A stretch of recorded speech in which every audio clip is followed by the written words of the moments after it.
Hello there, Scorpios. Welcome to your weekly tarot reading. When I was shuffling the cards for you, I saw this image. So there's this guy. He's he's holding a watering hose, and he's watering, like he's hosing down the grass. Okay, and it's weird because you know the watering hose. They have coils, right? And for whatever reason, he doesn't really pull out the entire, like he doesn't unroll the entire coil so that he has more leeway, so that he has more range. He only like pulled out, I would say, what, 2 meters? So his range of distance is very limited. So he's only watering the grass that is immediately around him within that 2 meter radius. So I see him doing the same things over and over and over again, watering just around within that range. And what I'm getting from this image is, once again, broaden your horizons a little bit. The need to kind of not be so, I want to say, tunnel vision, and focusing on the small things rather than seeing the whole picture. And there's definitely a need here to kind of like learn to troubleshoot and problem solve, and especially learn to kind of step out of our comfort zone a little bit. And that's what I'm feeling here. So it's like you're tending to a certain thing over and over and over again. And I feel it's almost like doing it out of that sense of repetition. It's like it's been done in the past, so I'm going to do it again. There needs to be a little bit more risk-taking and, as well, getting creative and using the tools at your disposal and using the tools that are all around you so that you can, creatively problem solve, or you can, extend outside of your comfort zone. Okay, so enough about that. What is coming through with this spread here is there are some really good energies, but I definitely see you being very stubborn about allowing these new opportunities to come in. So let me talk about your energy and what's coming through for you. You show up here as the King of Cups in the reverse. King of Cups in the reverse. This is somebody who, when in the upright, is very much in control of their emotions, okay? And it's almost like you know when to back off. You know what really irks you. You know what you like, you know what you don't like, and you try to avoid people that aggravate you. When it's in the reverse position, it could be, attention seeking. It could be getting involved in situations that you know is not good for you. It could be resorting to behaviors that you know are not healthy. And honestly, as a water sign, when this card comes out, this is what I usually think of, like the Scorpio energy. This can be dealing with a situation where you are not completely confident about your skills, about your capabilities, about your body image, about the way you look, about the way you feel. You feel a little bit out of your element, or you feel a little bit like unsure. Okay, so there's a little bit of a confidence dip that's coming into the picture, especially at the beginning of the week.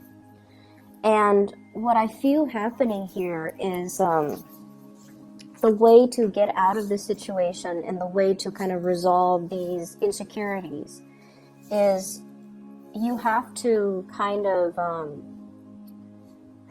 whenever I see this card, the funny thing is, you see the claws on that lion? It's almost like he's tiptoeing in. It's like he's sneaky or he's stealthy.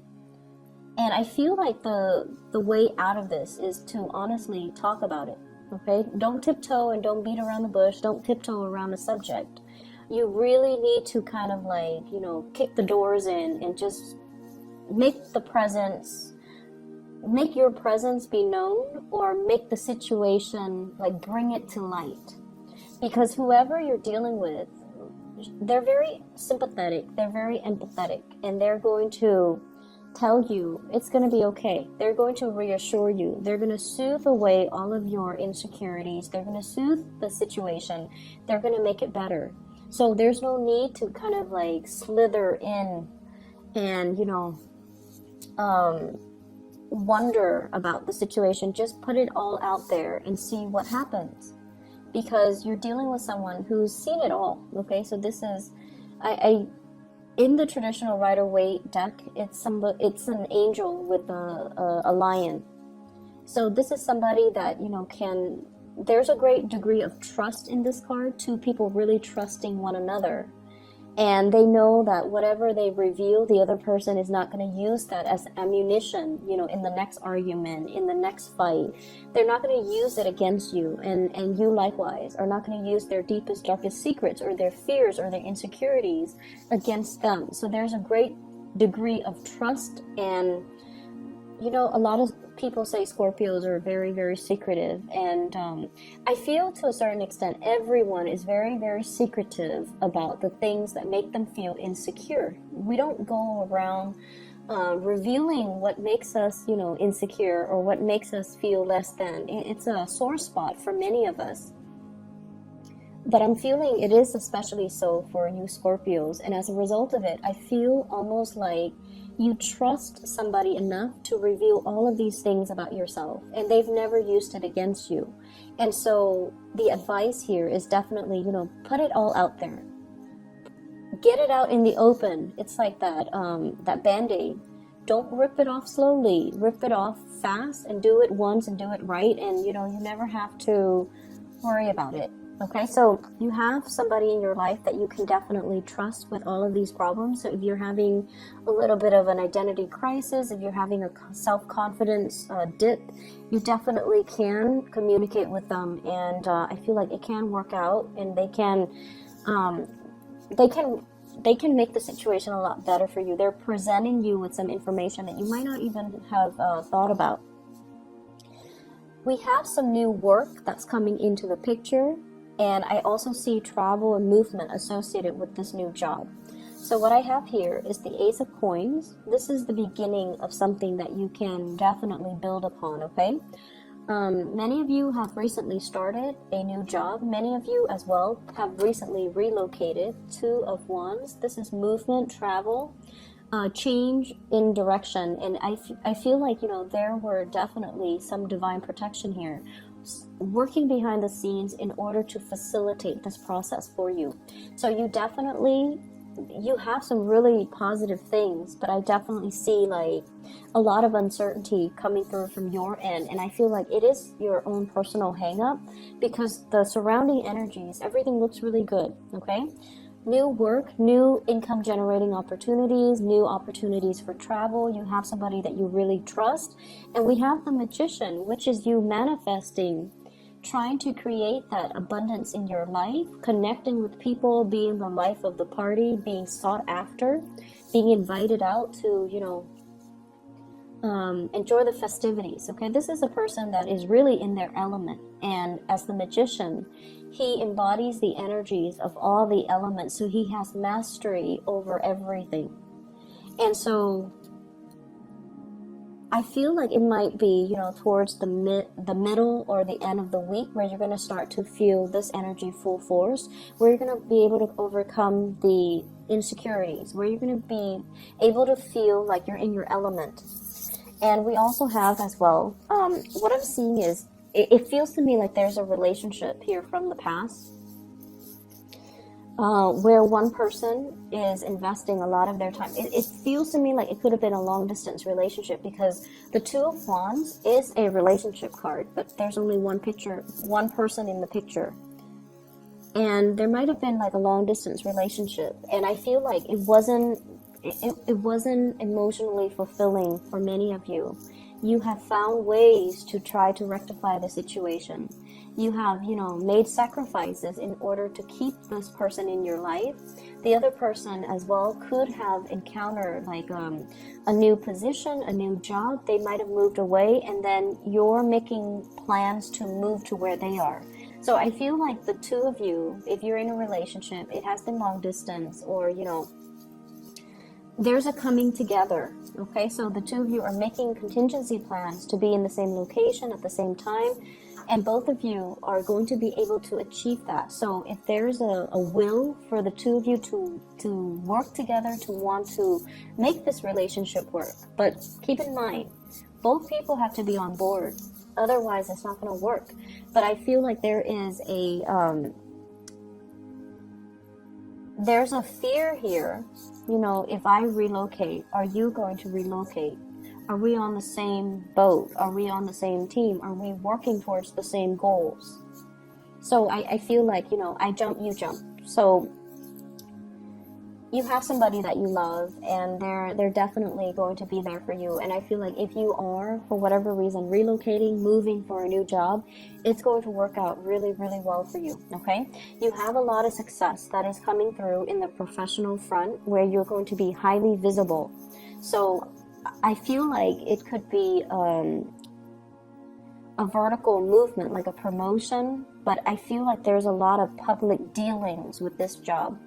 So having to deal with community members, having to advocate for a certain course of action, having to advocate for a certain program, having to deal with financiers, stakeholders, community members, having to convince people. Like, you have to really persuade and convince people why they should support what you're doing, okay? And I don't see this as you going around doing a sales pitch. It's not like that. I feel like you're trying to get the community together, or get a bunch of people together with different agendas to support what you're doing. And so you're reaching to people from very different walks of life, and you're reaching out to people. I'm also feeling like different demographic groups, okay, like riling people up or getting people to invest, or, you know, at least listen to what you're saying. It's not a sales pitch. You're not doing a sales job. This is a lot more complex. Not that sales isn't complex, okay? So I'm not trying to degrade that. But what I feel is this is sort of like working towards a common purpose, working for a bigger end goal that involves everybody, that involves community commitment, that involves buy-in. I see a lot of like you're in the public eye, and I feel like that might be why you're not feeling completely comfortable. You guys are actually quite private as well, so I feel like if these things are heavily advertised, or if you are, you know, getting so much visibility, you feel like your personal life might get dragged to the forefront, and you don't want that. You want to preserve your personal life. You want to keep that personal. Like, you don't want your children to be exposed to this. You don't want your families to be exposed to this. So I definitely feel a lot of trepidation. Like, yes, things are looking really good professionally. Yes, there's a lot of visibility and there's a lot of career success, but you are also afraid of the limelight. And I feel like there's definitely trepidation from your end about being too heavily publicized, or being too thrown into the public eye too much. Okay, so there's that element. Let me see. I see a lot of people who are teachers. I'm seeing like standing in front of a lecture hall teaching something, and you're trying to make it fun, and you're trying to make it exciting. And so you're incorporating a lot of anecdotes, a lot of stories from different disciplines into what you're teaching, so that you can engage your entire audience. So I feel like you're very, very thoughtful, and you're very aware that so for example, if you're teaching a class on chemistry, okay, and you're teaching it's a science class, but it's geared towards non-science majors. You're not going to go in depth into, you know, chemistry. You're going to draw things from different disciplines, because you understand that your students don't all have that background. So I feel like you're very aware of how to sell, how to retain your audience's attention. It requires a little bit more work from your end, but you're willing to do it because you want them to learn. So I feel that element about, owning the stage and being very well prepared to be in the public eye. So I'm seeing quite a few teachers. I'm seeing quite a few people having to, do the whole meet and greet, which makes you feel a little bit uncomfortable, but you're going to be very well received. And you're going to be rubbing elbows with a lot of people. So these meet and greets will actually be very enhancing for your professional development as well, okay? So just make sure you accept these invitations and make sure you're able to, just kind of put yourself out there, because it's really helpful for your career. What I do see here is communication and contact coming through from a fire sign. So this is a Sagittarius, an Aries, or a Leo. This is a person that is at a point where they're making great strides in their career and their professional life. And you're going to be getting a lot of good news coming through from this person, and a lot of communication, possibly to travel, to partner up, to do some type of a work project. Let me see what else. I feel like, they do have some things in mind that they want to share with you regarding work, regarding career, regarding finances. If this is I feel like it could also be a love interest as well. This is somebody that you want to slow things down with, okay? I feel like you should slow things down with them. So Sagittarius, Aries, or Leo. And I feel that you should slow things down. We have here the Queen of Cups in the reverse. They are very, like they're heavy with the pursuit. Like they're really going after you. Like they're very much all about the thrill of the chase, and all about the, the newness. And when it's in the reverse position, I feel like they can come on a little bit too strong. Just a little bit too strong. So you want to be careful about that. And especially if it's a new relationship, just take it a little bit slower. There's nothing wrong with this person. It's a king, so they're pretty much in control of their emotions, and they're not as flaky as like a knight or a page. But I definitely feel you want to slow this down so that you get to know them and you get to know how you feel about them before you can decide what you want to do, okay? But they're definitely very interested in you, and there's a lot of communication. I feel like they might be rushing for a relationship, and you might not be ready. So if this is a new person, I feel like it might be a new person, because we have the Judgment card, which indicates like new beginnings. And some of you are just at a point where you're not yet ready to jump into a new relationship. Or some of you are at a point where you're trying to sort out your financial situation. So this relationship might just be a distraction and not yet something that you want to fully invest in. So you might need to tell this person to kind of slow down, okay? Once again, it's sort of like, don't skirt around the issue. You kind of need to put it out there and let the other person know how you feel. Like if you're not ready, you're just not ready. I'm also feeling as well, there's some regrets. There are some issues here. It didn't pan out exactly the way that you planned. And I feel like it's on the emotional front, a relationship, a connection, and there's like lack of communication. So what I have here is the Four of Swords, waiting around for a situation to get better. And with the Four of Swords, the Swords deals with communication. So this is like a resting phase, not getting the communication or not being able to communicate in the manner that you hope. And this person has their heart out, okay? So I feel like you bare your soul to another person. When it's in the reverse position, you don't really have a choice. You're going to need to move on. And when you move forward, when you kind of wave goodbye and just move on with your life, you have a new person that's really making their intentions known towards you. Okay, this king here, but you still need to slow things down a little bit. So I definitely see, like, whatever hiccups or whatever hang-ups you have, it's going to resolve itself. But I do feel hesitancy and, wanting to Some of you might just want to be single. Some of you might just, you know, enjoy the dating process, and you might not want to get too close to another person just yet. And that's fine. And I feel like if that's the way that it needs to be, you kind of need to explain that to the other person so that they don't fear the worst. Okay? And take whatever time you need to get over this disappointment and this lack of communication, because I feel like the other person is still going to be there waiting for you. Okay? So Scorpios, I hope the reading is helpful for you guys. I apologize for not being able to publish your videos a few days ago for last week. I was really swamped with work, so I apologize. I'll be back next week, okay? So I'll see you guys soon, and I hope the reading resonates. Best of luck with everything, and enjoy your December 3rd, okay? Take care.